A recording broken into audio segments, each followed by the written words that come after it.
introduce the man himself, Mr. Jai McDowall. Hi, hello, Michelle. How are you doing? I'm doing very well. I'm feeling a little bit hot after that, I have to say. What a show. I'm a bit hot and a bit worried that there's going to be more dancing than anticipated in this show. I mean, that just looks like it does, to coin the Greatest Showman, come alive, doesn't it, before your eyes? Yeah, I think it's going to be a really epic show. Even from the trailer, it just looks as if it's going to be full of energy and just, as you say, like hotness. is that a word? But you know what I mean? Like it's just electric almost. And obviously after being away for so long, it's a great show to come back with. I think it's going to be pretty awesome.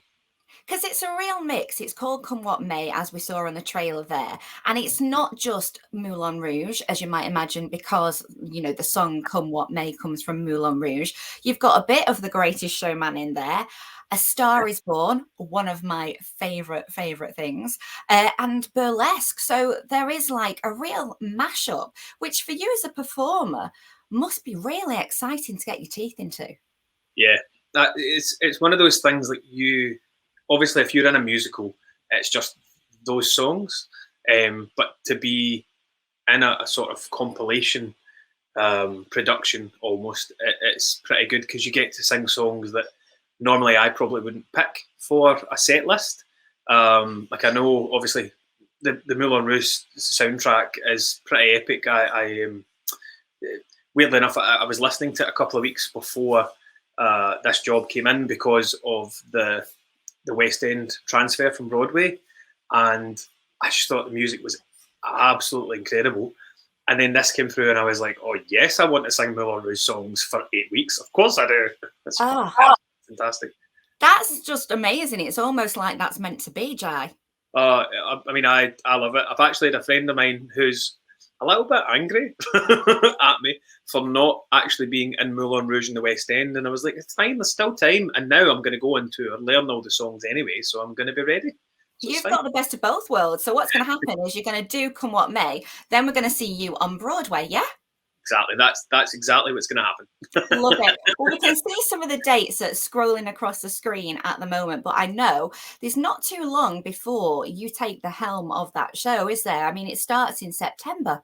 Yeah, so I actually leave this week to go down to London for rehearsals. So we've got 2 weeks of rehearsals from Monday until the 14th, and then the show opens in Buxton on the 15th, and then we're on the road right through till the 18th of November. So it's gonna be a long one, but I'm really excited. I really am. I don't even know if I can express how excited I am, just because I've had so much time off, and I'm like, this is such a good show to do.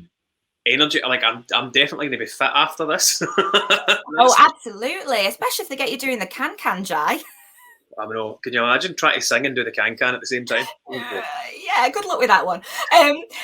So the tour obviously is exciting for lots of different reasons, for the show itself and also for getting out there, because like most performers, Jai, it must have been so hard during the pandemic not being able to do your craft. Yeah, and that was the worst. Like, obviously, to begin with, I enjoyed actually having time at home, which was really nice because it doesn't happen very often. And then it got to a point where I was like, right, I'm ready to get back on the road. I'm ready to sing, not to my computer screen.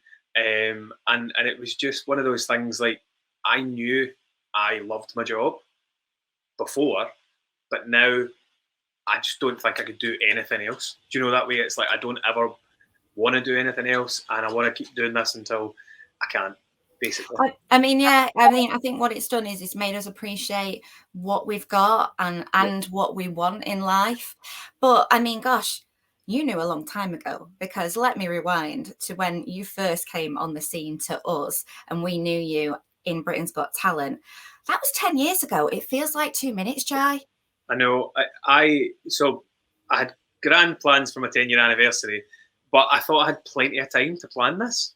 And then it came around and I was like, how did that happen? It just went like that, honestly. Like, while sitting here, I can imagine and even feel the emotions that I felt back then. And it's just mad. It's just such Because a I remember your first audition, right? And you stepped on the stage, and I'm sure in the VT before, we saw the performance, you were saying, I'm really, really nervous yeah, and I feel like I'm not going to do this. Was that how bad those nerves were at the start? yeah, definitely. Because I'd never really performed to a crowd of that size at the time, and obviously I'd never been on the TV, so I was just panicking, and I don't know. It was a weird. I just didn't think, in a strange way, because of my upbringing and things like that.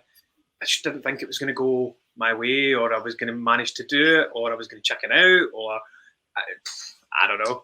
But thankfully, I managed it, and 10 years on, I'm still managing to tour the country and work and sing for a living. And You it's didn't just manage it, you absolutely smashed it, Jai.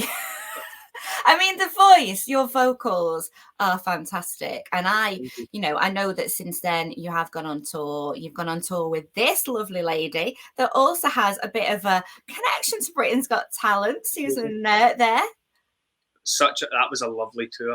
It was so nice because Susan and I we've worked together a few times on sort of singular events throughout the years, and it was just really, really nice to get to know her and spend some proper time with her and tour around the UK. And thankfully, we managed it just before we went into lockdown.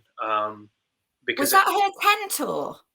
Yes, that was her anniversary tour of 10 years as well. So gosh. was, well, the thing is, you're both from Scotland. Was there a lot of square sausage and mother's pride eaten? Well, unfortunately for me, no, because I'm a vegetarian. But I don't know. I mean, I'm assuming Susan eats square sausage. Oh, I do. I was in Scotland last week. I was in Edinburgh, and that was it. I was like, I'm having my square sausage. I'm having my mother's pride because you can't get it over here for love nor money. And I do enjoy it, Jai. It is, to be fair, a sliced sausage roll is something I do miss being a vegetarian. I went to a cafe today and actually someone got it delivered to the table, and I remember looking at it. My friend was like, "Do you want me to go and ask them for a piece?" I was like, a little bit. Oh, bless you. But you've also you've been on tour with G4, Jonathan Ansell in Les Musicals. Yeah. So Jonathan and I actually, that was my first gig back this year. Was on the 25th of July with Jonathan, and it was great because we haven't done the show in well over a year, and so I went down to his house to stay, and then we drove down to, we were in Southampton, or Eastleigh rather, just outside Southampton. we practiced in the van on the way down on the drive, and it was great because we remembered more than I thought, and I was like, this is brilliant, and it was great just to be on stage, and because we're really good friends. I got on great with them, and it's just such a good partnership as well. And I think because we're friends now, it shows. It shows on stage as well. We just work so well together. And you've been through the same thing, haven't you? So you kind of understand each other. That's it. There is that as well. And obviously, we both came from a TV show. He was X Factor. I was Britain's Got Talent. Yeah. It is nice to sort of talk about the way the machine works, and how you, I don't know, how you handle it almost. And it's nice, and I've learned so much from him as well. It's been great, just to have somebody to talk to that gets it. Absolutely. I'd have loved to have been driving past you when you're in the van. Singing at the top of their lungs. I'd have been like, yeah, pretty sure a lot of people did. Probably thought we were a bunch of weirdos, but it's fine. Oh, well, we actually saw you make a return in 2019 to Britain's Got Talent, and I've got to say, you made me cry. Oh. I honestly couldn't hold it together because not only did you sing, as I say, one of my favourite things is A Star Is Born, and you sung I Will Never Love Again. And just the emotion I thought that you showed and the vocals in it, and the fact that, can I just say, look at this. Simon Cowell said that was immaculate and he gave you a standing ovation. I was like, get you, go on, and that, it broke my heart. You made me cry. I mean, what? I know I'm a weirdo. See, when people tell me I make them cry when I sing, I don't know. I'm like, I've done my job. That's cool. Oh, but what was that moment like when you got that kind of, that stamp there that actually he should have given you so many years ago? It was incredible. I absolutely loved it. Like, it was quite, actually, honestly, I feel like that was more nerve-wracking than the first time round, because there was sort of expectations there, I think, or at least the expectations I put on myself. And then, and some of the team at Britain's Got Talent were there when I was there. They were still on the show, and it was lovely to see them, and just, be in that sort of environment again. But also, like, I guess, I don't know, I went down with this sort of, because when I picked the song, I'll Never Love Again, I'd actually literally just picked it to sing at a cabaret a couple of weeks before in London. And I went down with all this sheet music, and they were like, well, sing this song and sing that song. And then the musical director came across I'll Never Love Again, and he says, oh, Simon wants this, he wanted a man to sing this song on, I think it was America's Got Talent or something to that effect. And he couldn't find anyone. And I said, right, well, that's the one I'm singing. He's like, oh, no, wait till we'll listen to it first. No, I was like, no, that's the one I'm singing. So I sang it, and it was a weird moment, but quite nice, because there was a musical director and a few people from Sony. The vocal coach, Annabelle, was in, and she's absolutely lovely. And I'd never met her before, but I've kind of kept in touch with her since. But she sang the song, and when I sing, I kind of go into this sort of bubble, this weird, other worldy type. Just I don't know how to describe it, but I almost like just I sing, and I don't know what's going on around me, and I just sing the song, and I stopped singing the song, and she was like, that's the one. That's the one. Everybody was crying, and I was like, oh, okay, thank you. Yes, I'll come back tomorrow. You know what? There's some really cracking notes in there. And, to hit those in a moment where you're under pressure and not crack. Wow. Yeah. I know. And I did, it meant a lot to me as well, like just being back. And it was one of those, they give you a pod for 10 family and friends, and everything happened so quickly that within the kind of a short space of time of me being in the show. So I actually called up a lot of London friends to say, listen, is there any chance you're free tomorrow night? Do you want to come and do this? Blah, blah, blah.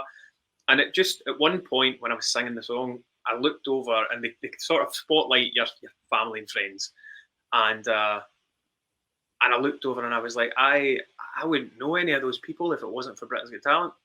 And so again, that was another layer of emotion to already all of this stuff that was going on, and then it was just great. And then I got to obviously speak to Simon afterwards, and he was lovely, and we just got to shake hands, and I got to say thanks for everything, and show my appreciation as well to the show, and it was great. It was absolutely great, and I think that's probably the best moment of my career. I think just because everything came full circle. Absolutely. And I was able to walk away that night and be like, right, I've done it. I'm good. And you've proved yourself now as your own person and your own kind of artist, and you came out there and did that. Did you go and have a few shandies after? Do you know, I did. I did so. I mean, I say shandies, but I'm a Jack Daniels and ginger ale kind of man. Well, I'm glad. It's a bit, yeah. No, I definitely did go and have a few drinks with the people that were there that came out. And it was just, it was just a nice, relaxing, chilled out night. And I don't know, I didn't really cry properly. I think I did a little bit when I hugged my friend. I hugged my friend and I was like, I can't cry, there's cameras everywhere. And then, but no, I mean, it was just magic. It was brilliant. It was a brilliant, brilliant moment. And as you say, a full circle. So now, come what may, and then that tour takes you to next year, a lot of next year, doesn't it? Is it run through till next year? So I'm only on in 2021. I did find out who was on in 2022, but I can't tell you that. Well, we're not bothered. We only want you, Jai. Yeah. But so I'm doing, so it runs up to the 18th of November for me, and then I go away on to Panto. So I'm playing. I can't tell you. I'm doing Panto. I'm not allowed to. Oh no, you're not. Oh yes, I am. But it's a good one. And then after that, I've got a little bit of time at home, I think, at the moment, depending on what happens work-wise. And then I'm out on the road with Jonathan and the musicals from March onwards. So when are you going to see your dog, Teddy? January. Yeah. Poor Teddy. Poor Teddy. No, honest to God, I love him so much. I don't think it's healthy. I don't know if it's healthy.